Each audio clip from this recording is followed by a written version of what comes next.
नमस्कार मंडळी. मी लहान होती ना, 10-12 वर्षाची, तेव्हा मला ना नदीवर जायचं लय हौस असायची. नदीला जायचं आम्ही. आणि नदीला गेलं मग तिथं ना नदीच्या कडाने काय वस्तू वाहून आलेल्या मिळायच्या, ते वस्तू आम्ही आणायचो घरी.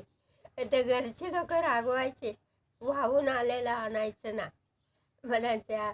मग काय करायचं, आम्ही नदीला गेले मासे पकडायचे. मासे पकडायचे कशाने, कपड्याने पकडायचे, पुरी पुरी मिळून.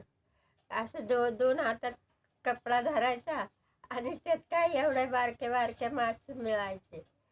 थोडं थोडं पाणी असेल तिथं मासे बघायचं आणि मासे पकडायचं. मासे पकडतं पकडतं मग आम्ही दगडी उचलायचं, जे नदीच्या कडाची, त्या दगडाखाली खेकडे घावायचे.